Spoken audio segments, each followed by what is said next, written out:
반갑습니다. 붓다의 복과 지혜입니다. 오늘 우리는 로마의 흥망성쇠를 통해 국가의 흥망이 단순한 군사력이나 경제력만으로 결정되지 않음을 돌아보고자 합니다. 강한 군대와 넓은 영토를 가졌음에도 로마가 무너진 이유는 국민의 단합이 깨지고 지도자의 덕이 무너졌기 때문입니다. 부처님께서는 반야의 지혜를 통해 참된 지도자의 길을 제시하셨습니다. 천태대사 지희께서 말씀하신 바와 같이 나라를 이끄는 이는 반드시 인왕이 되어야 하며 그의 통치는 힘이 아니라 지혜와 자비를 바탕으로 해야 합니다. 국민이 하나로 화합하고 서로를 존중할 때 비로소 나라가 강해지고 평화로울 수 있습니다. 오늘의 이야기가 우리 각자가 가정과 사회에서 어떻게 어진 지도자가 될 수 있을지 성찰하는 계기가 되기를 바랍니다. 부처님의 가르침처럼 지혜와 자비가 충만한 하루 되시기를 기원합니다. 자, 그럼 로마가 힘없이 무너졌다. 왜 그랬을까요? 그 여정을 함께 해볼까요? 옛날 어느 왕국에 수나라의 양제처럼 사치와 탐욕에 빠진 왕이 있었다. 그는 화려한 궁전을 짓고 백성들에게 무거운 세금을 부과하며 자신의 즐거움만을 쫓았다. 반면 이웃나라에는 부처님의 가르침을 실천하는 어진 임금이 있었다. 그는 늘 백성의 목소리를 듣고 나라를 다스리는 기준을 반야의 지혜에 두었다. 어느 날 사치에 빠진 왕이 이웃나라를 침략하려 했다. 그는 수많은 병사를 모아 공격을 감행했지만 예상과 달리 그 나라의 백성들은 두려워하지 않았다. 그들은 한마음이 되어 서로를 보호하고 심지어 적군을 향해 자비와 연민의 마음을 가졌다. 군사력만으로 이길 수 있다고 믿었던 왕은 오히려 자기 군대 내에서 반란이 일어나 나라가 혼란에 빠졌다. 그제야 그는 깨달았다. 진정한 힘은 무기가 아니라 백성이 단합하고 신뢰하는 데서 나온다. 그는 부처님의 가르침을 배우기 위해 직접 이웃나라의 어진 임금을 찾아갔다.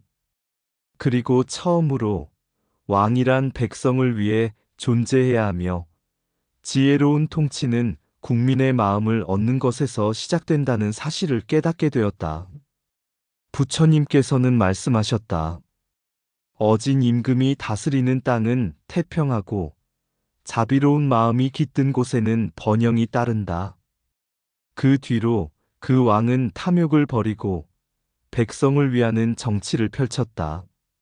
나라가 평화로워지고 이웃나라도 더 이상 침략할 생각을 하지 않았다. 마침내 그 왕국은 오랫동안 번성하며 모두가 행복한 나라가 되었다. 군사력이 아무리 강해도 백성의 마음이 떠나면 나라는 무너진다. 반대로 반야의 지혜로 다스리는 나라는 백성이 단합하고 스스로 나라를 지키게 된다. 부처님의 참된 가르침은 지혜와 자비로 백성을 이끄는 것이며 이것이 강한 나라를 만드는 길이다. 아주 먼 옛날 두 개의 강대국이 있었다. 하나는 로마라 불리는 거대한 제국이었고 다른 하나는 지혜의 나라라 불리는 곳이었다. 로마는 막강한 군사력을 자랑했다. 훈련된 군대와 정교한 전술을 갖춘 로마군은 어디를 가든 승리를 거두었다. 로마 시민들은 이러한 군사적 우위를 자랑스럽게 여겼고 황제는 전쟁을 통해 끊임없이 영토를 확장했다. 그러나 시간이 흐르면서 로마의 귀족들은 사치와 향락에 빠지기 시작했다. 백성들의 고통에는 관심을 두지 않았고 자신들의 부와 권력을 유지하기 위해 높은 세금을 부과했다. 중산층은 점점 몰락했고 부자와 가난한 자 사이의 간극은 깊어졌다. 로마의 군대는 여전히 강했지만 백성들의 마음은 점차 황제와 나라를 떠나고 있었다. 어느 날 북방의 야만족이 로마를 공격하자 백성들은 더 이상 나라를 지키려 하지 않았다. 이 나라는 이미 우리의 것이 아니다. 그리하여 로마는 천하무적의 군대를 가졌음에도 불구하고 힘없이 무너지고 말았다. 한편 이웃한 지혜의 나라에서는 부처님의 가르침을 따르는 어진 임금이 다스리고 있었다. 그는 이렇게 말했다. 나라를 지키는 힘은 칼과 창에서 나오는 것이 아니라 백성들의 신뢰와 단합에서 나온다. 이 나라는 군사력이 로마만큼 강하지 않았지만 백성들이 서로를 믿고 의지하며 단합하는 힘이 있었다. 왕은 부처님의 가르침을 따라 모든 백성을 공평하게 대했고 부유한 자는 가난한 자를 돕도록 장려했다. 사람들은 왕을 존경했고 스스로 나라를 지키려 했다. 어느 날 강한 적이 쳐들어왔을 때 백성들은 스스로 무기를 들고 나라를 지켰다. 서로를 위해 싸웠으며 단 한 명도 나라를 버리지 않았다. 결국 적들은 이 나라의 힘은 군대가 아니라 하나 된 국민의 마음에 있다. 며 물러가고 말았다. 로마는 강한 군대를 가졌지만 국민 정신이 무너져 결국 스스로 붕괴했다. 반면 지혜의 나라는 백성들의 단합과 신뢰로 나라를 지켜냈다. 부처님께서는 이렇게 말씀하셨다. 지혜로운 지도자는 국민의 마음을 얻는다. 백성이 하나가 될 때 어떠한 적도 감히 넘보지 못할 것이다. 군사력은 나라를 지키는 도구일 뿐, 진정한 국력은 국민의 단합과 지도자의 지혜로운 통치에 달려 있다. 칼과 창이 나라를 지키는 것이 아니라 하나 된 백성의 마음이 나라를 지킨다. 부강한 나라를 원한다면 먼저 백성의 마음을 다스려라. 탑이 기초 없이 무너지듯 나라도 국민의 신뢰 없이는 무너진다. 군사의 힘은 전투를 승리로 이끌지만 국민의 단합은 나라를 영원히 지속시킨다. 어진 왕은 법으로 다스리지 않고 지혜로 다스린다. 국민을 등진 왕은 외적보다 먼저 백성의 분노로 무너진다. 부자가 가난한 자를 업신여기면 그 나라는 오래가지 못한다.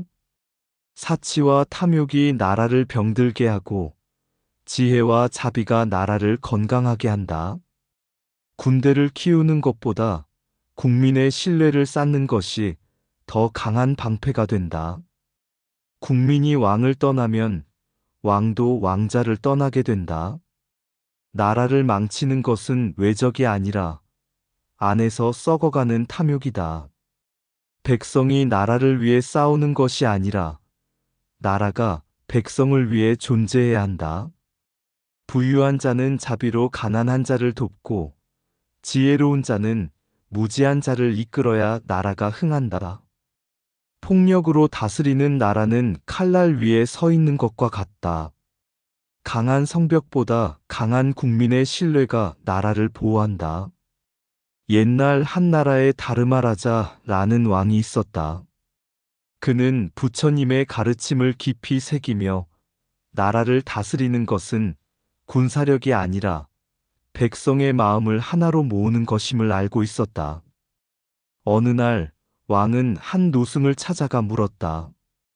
어진 왕이 되려면 무엇을 갖추어야 합니까?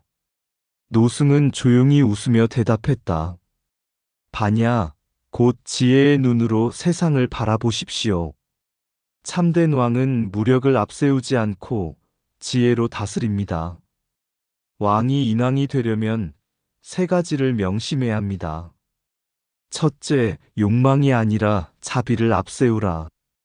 둘째, 두려움이 아니라 지혜로 결정을 내리라.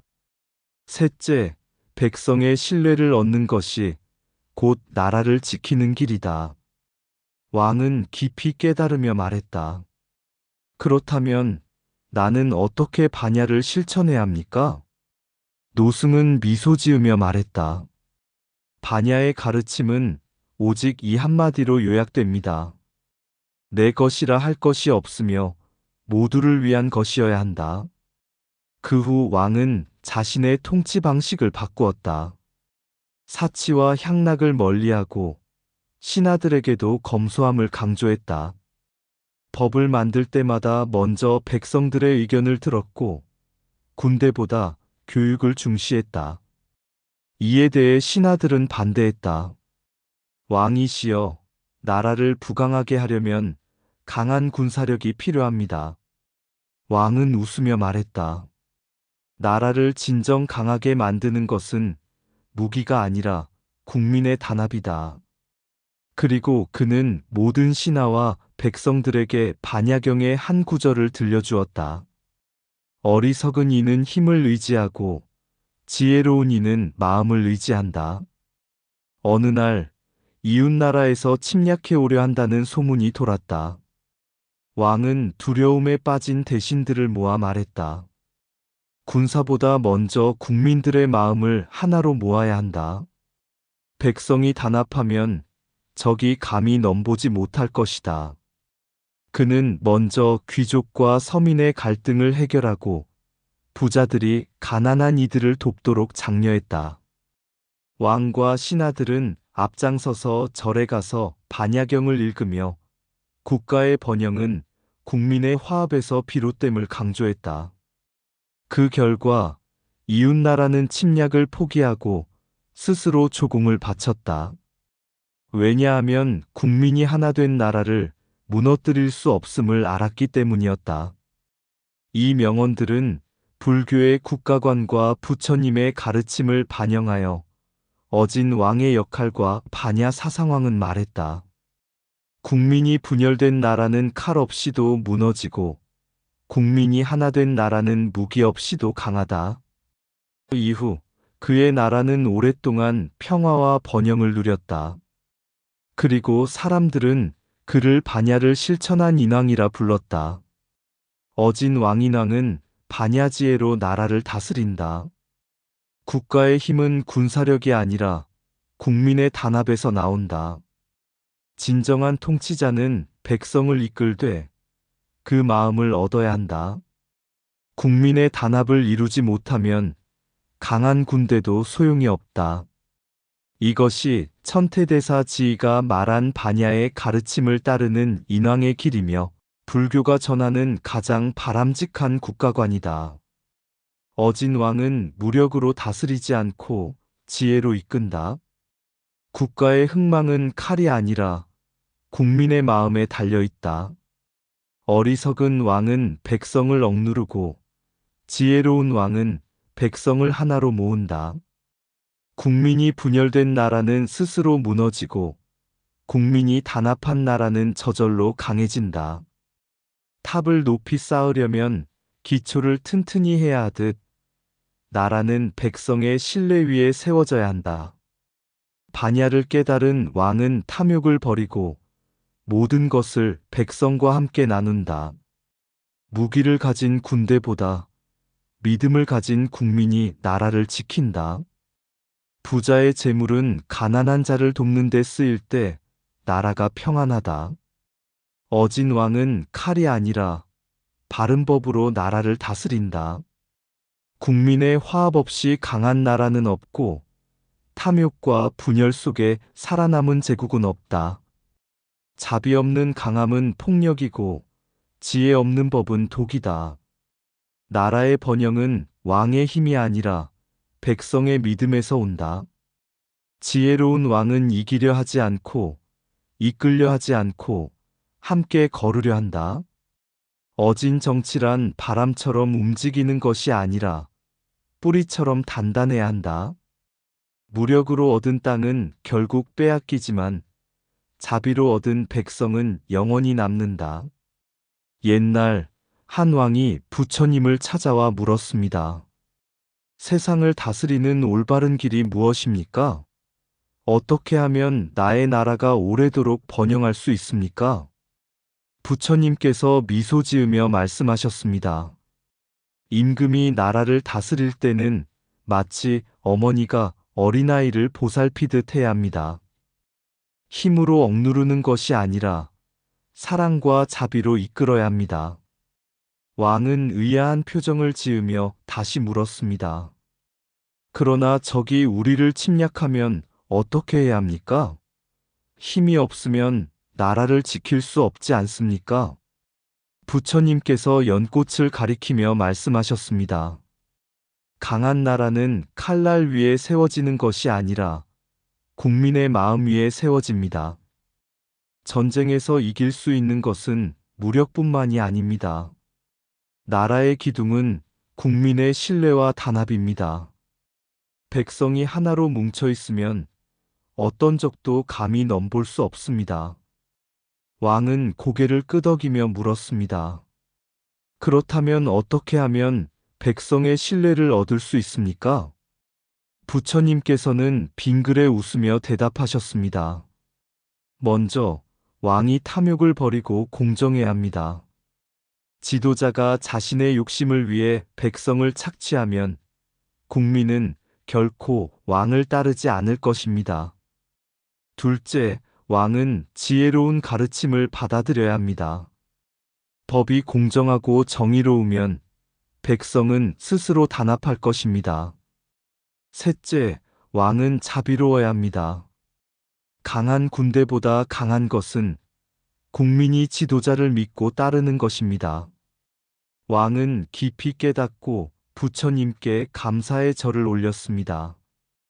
그 뒤로 왕은 법을 바르게 세우고 스스로 청렴한 삶을 실천하며 백성을 아끼고 보살폈습니다. 그리하여 그 나라는 강한 군대 없이도 주변 국가들이 감히 침략하지 못했고 백성들은 스스로 왕을 지키는 방패가 되었습니다. 부처님께서 말씀하셨습니다. 올바른 지도자는 백성을 두려워하지 않는다. 오직 백성이 지도자를 두려워하는 나라가 위험한 것이다. 지혜로운 왕은 칼을 내려놓고 국민의 마음을 얻는 자이다. 이것이 바로 부처님께서 제시하신 강한 나라를 만드는 길이며 이상적인 지도자의 역할입니다. 지도자는 백성을 두려워하지 않는다. 오직 백성이 지도자를 두려워하는 나라가 위험한 것이다. 강한 나라란 무력으로 유지되는 것이 아니라 백성의 신뢰와 단합 위에 세워진다. 칼로 다스리는 왕은 칼로 망하고 자비로 다스리는 왕은 백성의 마음 속에 남는다. 나라를 지키는 것은 성벽이 아니라 백성의 신뢰와 정의로운 법이다. 지혜로운 왕은 탐욕을 버리고 청렴을 실천하며 백성을 자신의 가족처럼 여긴다. 참된 힘은 백성의 마음을 얻는 것이며 군대보다 강한 무기는 국민의 단합이다. 자비로운 지도자는 칼을 내려놓고 백성을 품으며 그 품 안에서 나라는 영원히 지속된다. 국민의 고통을 외면하는 왕은 스스로 나라의 뿌리를 썩게 만드는 것이다. 어리석은 왕은 백성을 강제로 복종시키려 하고 지혜로운 왕은 백성이 스스로 따르게 만든다. 나라는 왕이 세우는 것이 아니라 백성이 세운다. 백성이 등을 돌리면 나라는 스스로 무너진다. 무력을 앞세운 지도자는 두려움을 만들고 지혜를 앞세운 지도자는 존경을 만든다. 부강한 나라를 만드는 것은 군대가 아니라 백성이 서로 신뢰하고 화합하는 것이다. 국가의 흥망은 왕의 힘에 달린 것이 아니라 백성이 지도자를 얼마나 믿고 따르는가에 달려 있다. 지도자가 욕심을 버리면 백성이 풍요롭고 지도자가 욕심을 가지면 백성이 가난해진다. 참된 왕은 스스로 빛나는 것이 아니라 백성의 신뢰 속에서 빛난다. 이러한 가르침은 부처님의 자비와 지혜를 바탕으로 한 이상적인 국가관과 지도자의 역할을 보여줍니다. 옛날 한 왕이 부처님을 찾아가 물었다. 세상을 다스리는 길은 무엇입니까? 나는 강한 군대를 만들고 적을 두려워하게 하며 법을 엄격히 집행하고 있습니다. 그런데도 백성들은 나를 따르지 않고 나라의 혼란은 사라지지 않습니다. 무엇이 문제입니까? 부처님께서는 빙그레 웃으며 물으셨다. 왕이시여, 당신은 정원을 가꾸어 본 적이 있습니까? 왕은 고개를 끄덕이며 대답했다. 물론입니다. 정원을 아름답게 하기 위해 잡초를 뽑고 나무를 잘라내며 정원을 철저히 관리합니다. 부처님께서는 고개를 끄덕이셨다. 그러면 정원의 꽃들이 스스로 피고 자라도록 하는 방법이 무엇인지 아십니까? 왕은 잠시 생각하다 대답했다. 적당한 물과 햇빛을 주고 바람을 막아주면 됩니다. 억지로 꽃을 피게 할 수는 없습니다. 부처님께서는 미소 지으며 말씀하셨다. 그렇습니다, 왕이시여. 백성도 그러합니다. 억지로 다스리고 강제로 복종하게 하려 하면 꽃이 시들 듯 백성의 마음도 사라집니다. 하지만 자비로 보살피고 지혜로 이끌며 공정한 법으로 보호하면 백성은 스스로 왕을 따르고 나라를 지킬 것입니다. 강한 군대보다 중요한 것은 국민의 신뢰요. 큰 성벽보다 강한 것은 백성들의 단합입니다. 왕은 크게 깨달았다. 이후 그는 폭정을 멈추고 나라를 다스릴 때마다 백성의 목소리를 들으려 노력했다. 점차 백성들은 왕을 신뢰하게 되었고 나라는 평화와 번영을 누리게 되었다. 부처님께서는 마지막으로 이렇게 말씀하셨다. 참된 지도자는 백성 위에 군림하는 자가 아니라 백성과 함께 걷는 자이니라. 세상에 강한 나라란 칼과 군사로 이루어지지 않으니 백성의 마음이 하나가 될 때 그 나라가 진정으로 강해지리라. 지도자는 군림하지 않으니 백성의 마음 속에서 자라나는 빛, 자비와 지혜로 그 길을 열어 가슴 속에 평화가 흐르리라. 하늘의 별이 하나로 모여 빛나듯 국민의 마음도 하나로 모이면 무적의 군대도 두려워할 수 없는 진정한 강함이 그 나라를 지키리라. 힘의 대결보다 중요한 것은 신뢰와 화합의 힘, 국민의 단합이 바로 나라를 이루고 지도자의 진정성이 나라를 지키리. 부처님의 가르침처럼 정의롭고 자비로운 길로 나아가면 비록 작은 손길이라도 백성의 마음을 모아 나라를 일으키리라. 자비와 지혜로 이끄는 지도자, 그의 발자취는 백성의 길이 되고 강한 나라란 그 마음의 힘에서 출발하는 것이라. 이상 붓다의 복과 지혜였습니다. 오늘도 복지 구복한 날 되세요. 구독과 좋아요는 붓다의 복과 지혜를 밝히는 큰 자비의 등불이 됩니다.